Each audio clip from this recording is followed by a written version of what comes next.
start waiting, washing, and offerings to return to worship. But what happens when uncleanness shows up on the skin? What if it's not temporary bleeding, but a persistent condition that threatens not to happen? What if someone looks clean but is actually unclean under the surface? Today we enter Leviticus 13, one of the longest, most detailed chapters in all of Torah. While it might seem overwhelming at first, this chapter is training us into something absolutely critical: spiritual discernment, how to judge righteously, how to look deeper than the surface, and how to test the community without crushing the individual. Let's worship the Creator with live sax and dive into Leviticus 13.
Spoke to Moshe and to Aharon, saying, when a man has on the skin of his body as a swelling, a scab, or a bright spot, and it shall become on the skin of his body like a leprosy infection, then he shall be brought to Aaron the priest, or to one of his sons the priests. And, well, so that is a clear instruction. The Lord Creator spoke to Moshe. So if something questionable appears on the skin, you don't try and self-diagnose. You're brought to the priest. The priest is trained inspector. And holiness, self-awareness, it requires training, discernment. It doesn't require emotional reaction.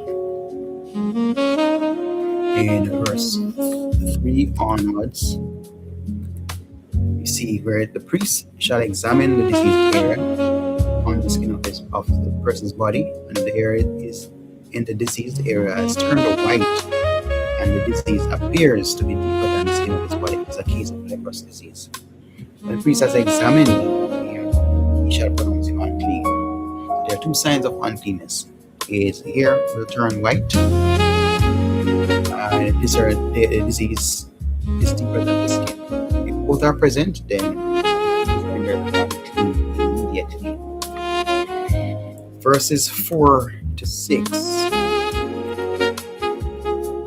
as you see on the screen, that speaks to if the white spot is white in the skin of his body and appears no deeper than the skin, the hairs in it has not turned white. The priest shall shut up the diseased person for 7 days, and the priest shall examine him on the 7th day. If in his eyes the disease is checked and the disease has not spread in the skin, then the priest shall shut him up for another 7 days, and the priest shall examine him again on the 7th day. And the diseased area has faded, and the disease has not spread in the skin, then the priest shall pronounce him clean this time. It is only an eruption. And he shall wash his clothes and be clean. So there are waiting periods. First, you have the inspection for 7 days. First inspection, and then after the inspection, there are 7 days isolation. Then you have a second inspection, another 7 days if they're not certain about what is being seen. Then a final verdict is done, clean if it is faded and not spreading. And this is mercy. The priest doesn't rush; he watches and gives time. Now let's look at verses 7 and 8. But if the eruption spreads in the skin after he has shown himself to the priest for his cleansing, he shall appear again before the priest, and the priest shall look. And if the eruption has spread in the skin, then the priest shall pronounce him unclean. It is a leprous disease. If it spreads, it's unclean. So that means that there's active corruption. Let's continue verses 9 through to 11. It says, when a man is afflicted with a leprous disease, he shall be brought to the priest, and the priest shall examine him. And if there's a white swelling in the skin that has turned the hair white, and there's raw flesh in the swelling, it is a chronic leprous disease in the skin of his body, and the priest shall pronounce him unclean. He shall not shut up him, for he is unclean. So you see raw flesh, there's an immediate verdict. No isolation is needed. The condition would appear chronic and obvious, very obvious. In verses 12 through to 17, it speaks to a fully white skin. There's total coverage, and there's no active corruption. So let's read it. It says, and if the leprous disease breaks out in the skin, so that leprous disease covers all the skin of the diseased person from head to foot, so far as the priest can see, then the priest shall look. The leprous disease has covered all his body. He shall pronounce him clean of the disease. It has all turned white, and he is clean. This is shocking. If the entire body turns white, can you imagine that? And the person is clean. But why? There's no raw flesh, and there's no spreading, and there's no mixed signals there. It's complete. It's not corrupting. Alright, verses 14 to 17. It says, but the day the raw flesh appears on him, he is unclean. The priest shall examine the raw flesh, and find it is unclean. Raw flesh is unclean, for it is a leprous disease. But if the raw flesh recovers and turns white again, then he shall come to the priest, and the priest shall examine him. And if the disease has turned white, then the priest shall pronounce the diseased person clean. He is clean. The raw flesh is equal to unclean, basically. If the inside turns white, then the person clean again. There's also the condition of boils and burns. We look at between verses 18 to 28. It says, if there's in the skin one's body a boil that has healed, the place of the boil then becomes a white swelling or a reddish white spot, then it shall be shown to the priest, and the priest shall look, and if it appears deeper than the skin, and its hair has turned white, then the priest shall pronounce him unclean. It is a case of leprous disease that has broken out in the boil. So there we see many details. Even a healed wound can become a sign of new uncleanness. past healing doesn't guarantee future immunity. But verse 21 says, if the priest examines it and there's no white hair in it, and it is not deeper than the skin but has faded, then the priest shall shut him up 7 days. And if it spreads in the skin, then the priest shall pronounce him unclean. It is a disease. But if the spot remains in one place and does not spread, it is the scar of the boil, and the priest shall pronounce him clean. So the scars are actually clean, but the spreading spots, those are unclean. Verses 24 through to 28 speaks to burns. It says, or when the body has a burn on its skin, and the raw flesh on the burn becomes a spot, reddish white or white, you shall examine it, and if the hair on the spot has turned white and it has appeared deeper than the skin, then it is leprous disease. It has broken out in the burn, and the priest shall pronounce him unclean. It is a case of leprous disease, but if the priest examines it and there's no white hair in a spot, and it is no deeper than the skin, he shall shut him up 7 days. The priest shall examine him the 7th day. If it is spreading in the skin, the priest shall pronounce him unclean. It is a case of leprous disease.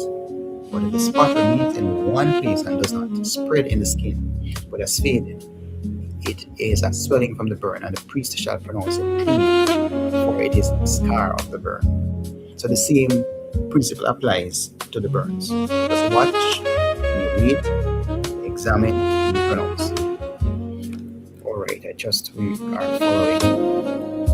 We're halfway through the chapter, and so we can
on and on.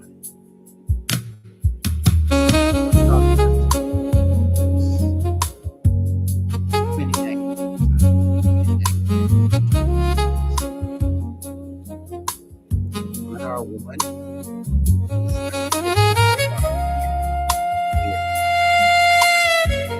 we shall examine the disease, and if it appears deeper than the skin, and the hair in it is yellow and thin, then the priest shall pronounce him unclean. It is an itch, a leprous disease of the head or the beard. Yellow thin hair on the head or beard, it is unclean. This is called an itch. Alright, and the Hebrew, the word for that is itch. We're getting on verse 31 to 34 speaks to but the priest would say the option. Sees that it does not appear deeper than the skin, and there's no blood. Then the priest shall shut up the person with the itching disease for 7 days, and on the 7th day the priest shall examine the disease. If the itch has not spread, and there is in it no yellow hair, then the itch appears to be no deeper than the skin. That he shall shave the skin. The itch he shall not shave. And the priest shall shut up the person with the itch and the 7 days. And on the 7th day the priest shall examine the itch. The itch has not spread in the skin, appears to be no deeper than the skin. Then the priest shall pronounce him clean. And clean. Notice now, the person shaves around the disease hair, but not the hair itself. This allows the priest to monitor the changes clearly. Verse 35. It says, but if the corruption spreads further over the skin after it's cleaning, the priest shall examine him. And if the itch has spread in the skin, the priest need not seek for the regular hair. He is unclean. But if it is in the eyes, the itch is unchanged and the hair has grown in it. The itch is healed and he is clean, and the priest shall pronounce him clean. So if your black hair is growing back, that shows that there's healing and the person is clean. Right now, we look at verse 8. A man or woman has spots on the skin of the body, white spots. He shall look. Spots on the skin of the body are of dull white. It is hypoderma that has broken out in the skin. He is clean. So not all white spots are unclean. There's a dull white, which is harmless information, and it is clean. So it really took some experience and discernment on the priest's part in that day to actually do a proper diagnosis. Verse 40, we're going to the baldhead part now. When a man loses the hair on his head, he is bald, he is clean. Okay. And if the hair has fallen from his forehead, he is bald on the forehead. He is clean. And that's verse 42. When there's on the baldhead or bald forehead, a reddish white impression, it is leprosy breaking out on his baldhead or his bald forehead. So the priest shall examine him. If the disease swelling is reddish white on his bald head or on his bald forehead, like the appearance of leprous disease in the skin of the body, he is a leprous man, he is unclean. The priest must pronounce him unclean. His disease is on his head. But if a reddish white sore appears on the bald hair, then you're gonna have to examine whether it's unclean if it matches Tzara'at. So there's a lot of assessment going on periodically. Verse 44 says, as for the leprous person who has a disease shall wear torn clothes and let the hair of his head unloose, and he shall cover his upper lip and cry out, unclean, unclean. He is unclean as long as he has the disease. He is unclean. He shall live alone. His dwelling shall be outside the camp. So that's the unclean person. Wears torn clothes, keeps his hair loose and unkempt, covers up his lip, and that's a sign of mourning. We cry out unclean, and that is a way to warn others. And he is also to live outside the camp. And this is not cruelty, it's protecting the community and personal humility. The person is not rejected forever, but they cannot infect others or defile pandemic.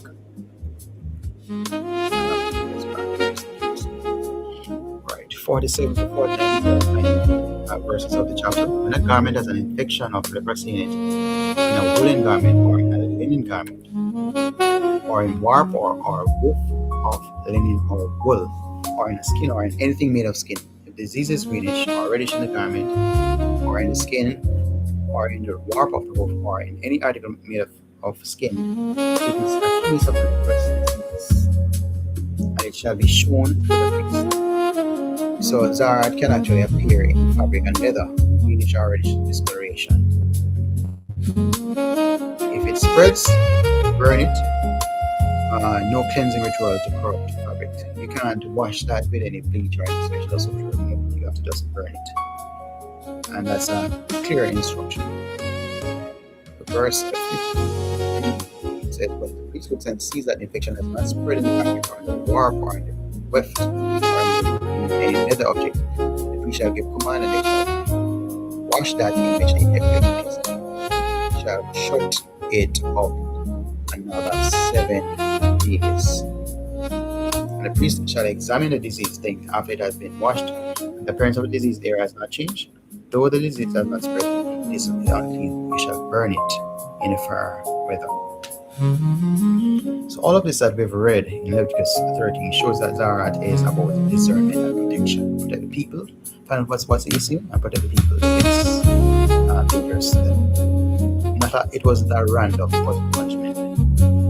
The priest would carefully examine skin, carefully examine ear and garment, and distinguish between temporary or inactive issues. Spreading corruption can endanger the whole camp.